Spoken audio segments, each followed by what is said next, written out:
Good evening. I'm calling the February 5th, oops. I'm calling the June 21st, 2022 meeting to order. And I'd ask for a roll call. Okay, Chairman Hatcher. yes. Oh, Board Member Martin. Board Member Harris. Here. Harrison, I'm sorry. All right. Board Member Bailey. Here. Board Member Woods. Here. We have Thank you. I'd now like to announce the Pledge of Allegiance. If everyone would stand. I pledge allegiance to the flag of the United States of America and to the republic for which it stands, one nation, under God, indivisible, with liberty and justice for all.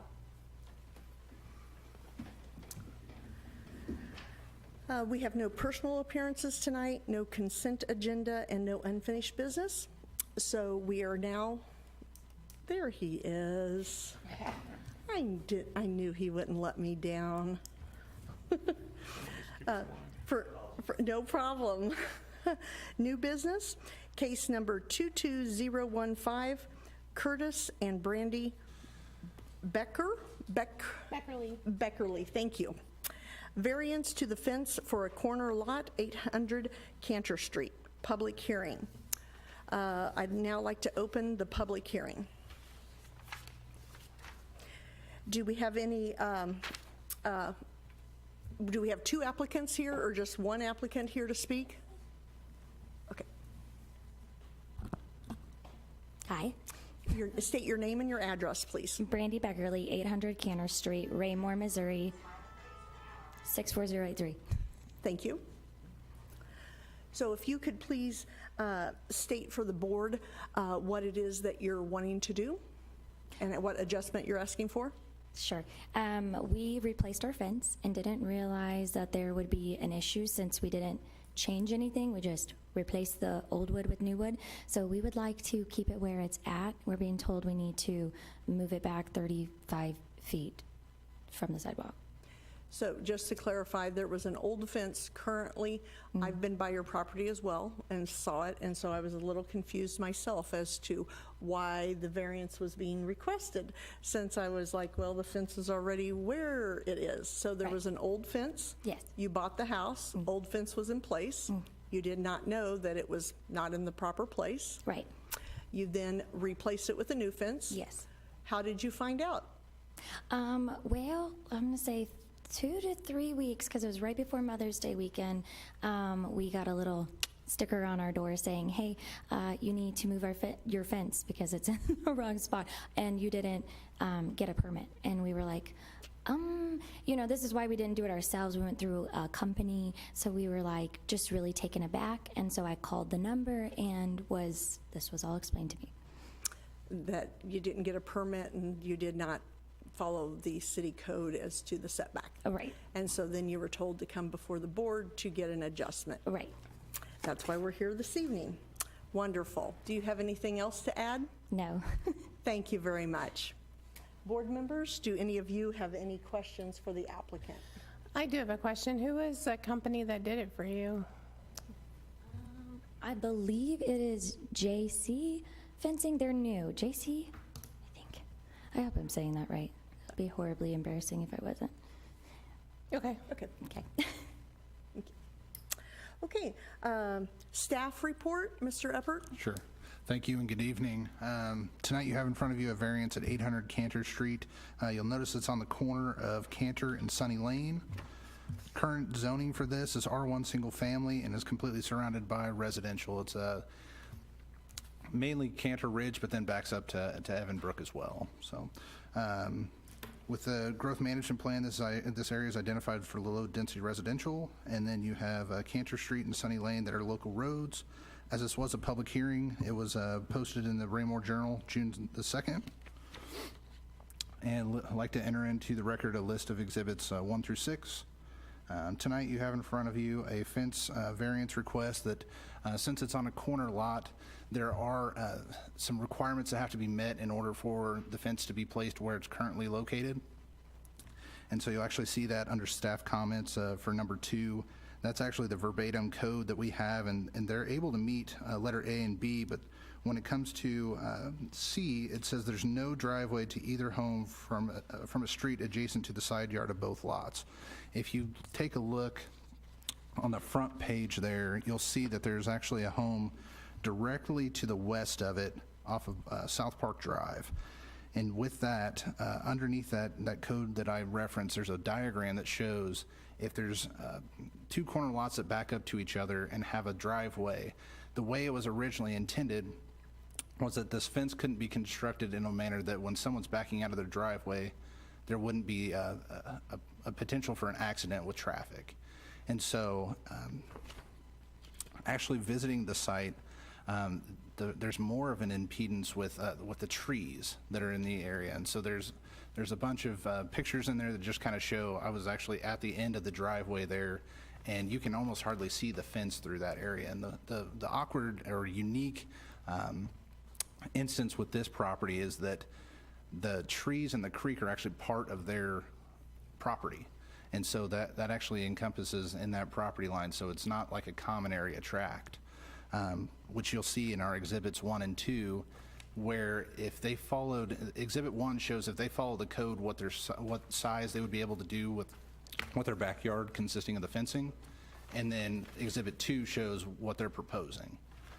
And so with that, the section of code was actually adopted in September of 2012. And so to the best of our knowledge, it was constructed prior to that. And then the last 2 things I wanted to mention is that the 2 properties directly to the north had this same instance going on where the fences are up to the property line, and they actually both have driveways off to the side. And then there's 2 more properties just to the north of that have the same instance, and it's all because of the trees and creek that were constructed. Finally, if the application for the variance was approved by the board, they would still have to obtain a fence permit and pay for that associated fee.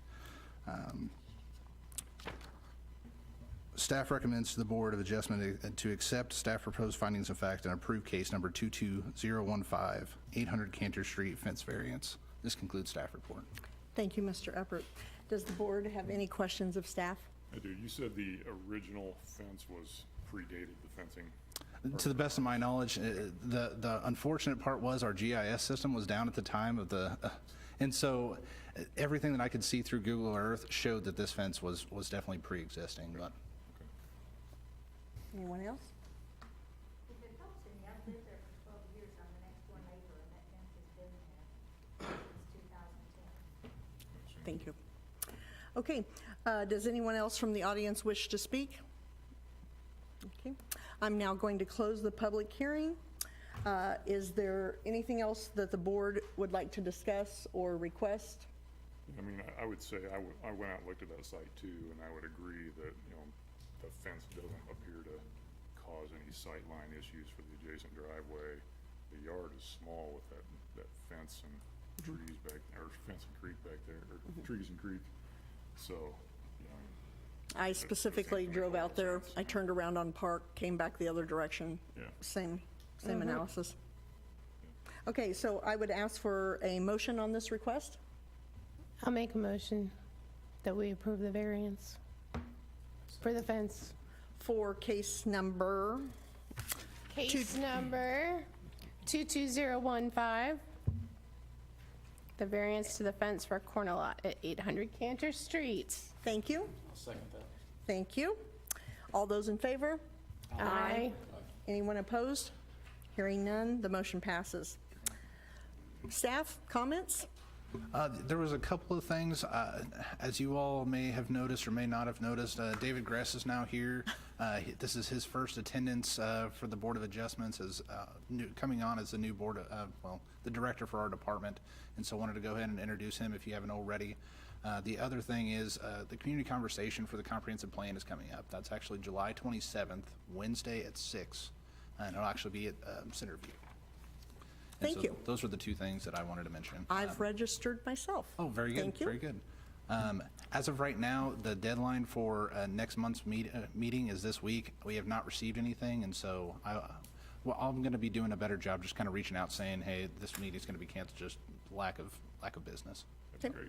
Thank you. Do any board members have any comments? I have a question, but it's just a point of the way things operate. Don't most fence companies know they need to obtain a permit, and aren't they usually the ones that pay for it and part of their pricing? I mean,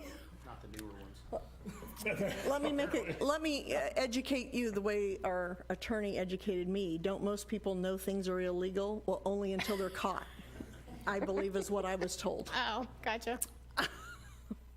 So the statement would be yes, Right. but Gotcha.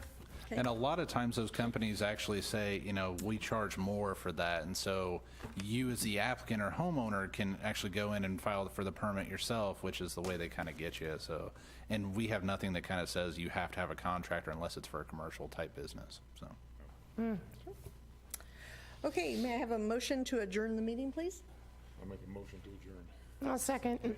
There we go. Meeting is adjourned. Thank you. All those in favor, I'm sorry. Aye. Aye. Anyone opposed?